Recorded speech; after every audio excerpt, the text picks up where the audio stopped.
වෙනද වගේම ඔයගොල්ලෝ අදත් මේ එකතු වෙලා ඉන්නේ Chami tech info YouTube channel එකත් එක්ක විද්‍යුත් තැපෑල එහෙමත් නැත්නම් ඊමේල් අද වෙනකොට අපි හැමෝටම ඉතාමත් වැදගත් සංවේදන මාධ්‍යයක් වෙලා තියෙනවා. මේ වීඩියෝ එක මගින් මම ඔයාලට කියලා දෙන්නේ ඔයාලා භාවිතා කරන ජංගම දුරකථනය මගින් තවත් කෙනෙකුට හෝ කීප දෙනෙකුට ඊමේල් යවන්නේ කොහොමද කියන එක ගැන. එහෙනම් අපි වැඩි කතා නැතුව වීඩියෝ එකට යමු. මුලින්ම කියන්න ඕන ඔයගොල්ලෝ තවමත් මගේ YouTube channel එක subscribe කරලා නැත්නම් පහළ තියෙන subscribe button එක touch කරලා එතන තියෙන bell icon එකත් all දාන්න. එතකොට මම වටින වීඩියෝ එකක් දාපු ගමන් notification එකක් ඔයාලා ළඟටම ගෙන ගන්න පුළුවන්. මම අද email එවන්න ගන්න phone එකේ තියෙන Gmail app එක මගින්. ඔයාලට දැන් මම Gmail account එකක් නැත්නම් Gmail එක හදාගන්න ආකාරයේ වීඩියෝ එකක link එකක් මේ වීඩියෝ එක පහළ description එකේ දාලා තියන්නම්. මුලින්ම Gmail app එක open කරගන්න ඕනේ. මේ තියෙන මගේ Gmail එකේ inbox එක මේ all inbox එකට තමයි මට එන emails ඔක්කොම බලා ගන්න පුළුවන්. ඊට පස්සේ අපට අවශ්‍ය කරන labels වගේකුත් බලා ගන්න පුළුවන්.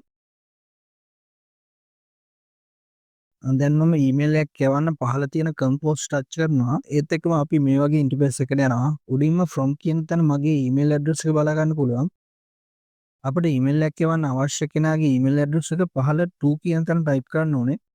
මම එතනට ඊමේල් එකක් යවන්න අවශ්‍ය කෙනාගේ ඊමේල් ඇඩ්‍රස් එක ටයිප් කරනවා.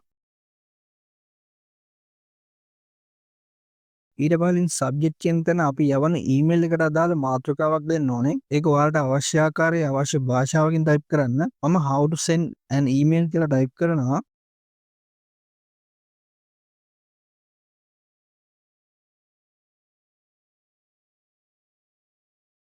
මාතෘකාවට පහලින් තියෙන කම්පෝස් ඊමේල් කියන තැන මැසේජ් බොඩි එක. එමත් නැත්නම් ඔය ඊමේල් එකෙන් යවන මැසේජ් එක ටයිප් කරන්න. මම සාමාන්‍ය මැසේජ් එකක් මේ විදිහට ටයිප් කරනවා. මේක ඔයාලට කැමති භාෂාවෙන් ටයිප් කරන්න පුළුවන්.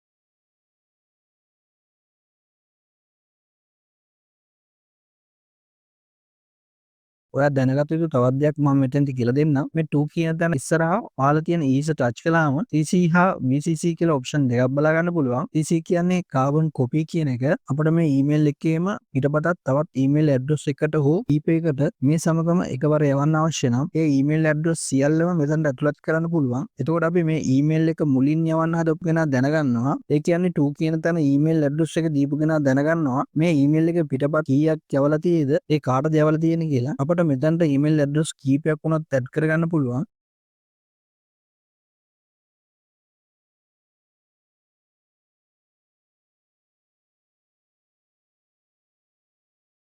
BCC කියන්නේ blind carbon copy කියන එක. අපිට කලින් වගේම ඊමේල් එකේ පිටපතක් මුලින් යවන ඊමේල් ඇඩ්‍රස් එකට අමතරව තවත් ඊමේල් ඇඩ්‍රස් එකකට හෝ කීපයකට යවන්න පුළුවන්. නමුත් මේ විශේෂත්වය තමයි මේ ඊමේල් එකේ යවපු කිසිම කෙනෙකුට දැනගන්න ලැබෙන්නේ නැහැ BCC මගින් ඊමේල් එකේ පිටපතක් කාටද යවුවේ කියලා. ඒක රහසිගතව ඊමේල් පිටපතක් යැවීමක් කියලා කියන්න පුළුවන්. මම CC වලටත් ඊමේල් ඇඩ්‍රස් කීපයක් ආ BCC වලටත් ඊමේල් ඇඩ්‍රස් එකක් ටයිප් කරගත්තා. ඔයාලට අවශ්‍ය නම් ඊමේල් එකත් සමග ෆොටෝ එකක් යවන්න මේ ඇටච් අයිකන් එක ටච් කරලා ෆෝන් එකේ ගැලරි එකෙන් ෆොටෝස් ඇඩ් කරගන්න පුළුවන්.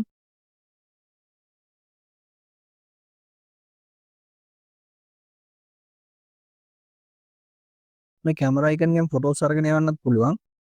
ෆයිල්ස් අයිකන් එකෙන් ඩොකියුමන්ට්, ඔඩියෝ, වීඩියෝ ඇටච් කරලා යවන්න පුළුවන්. ඩ්‍රයිව් අයිකන් එකෙන් ඔයාගේ Google Drive එකට අප්ලෝඩ් කරලා තියෙන ඉමේජ්, ඩොකියුමන්ට් වගේ ඕනම දෙයක් ඇටච් කරලා යවන්න පුළුවන්. විශේෂයෙන් මේ Google Drive එක අපිට වැදගත් වෙන්නේ මෙගාබයිට් 25ට වඩා ෆයිල්ස් ඊමේල් මගින් යවන අවස්ථාවලදී. මොකද ඊමේල් එකකින් එකවර මෙගාබයිට් 25කට වඩා වැඩි ප්‍රමාණයක් තත්ත්ව යැවීමේ හැකියාව නැහැ. සියල්ලම සූදානම් කරලා send icon එක ටච් කළාම ඊමේල් එක අදාළ ඊමේල් ඇඩ්‍රස් වලට send වෙනවා. හරියටම ඊමේල් එක send වුණා නම් මේ send label එකේ ඊමේල් එක බලා ගන්න පුළුවන් වෙනවා. හරියට ඊමේල් එක send වුණේ නැත්නම් outbox හෝ draft label ඇතුලේ ඊමේල් එක බලා ගන්න පුළුවන්.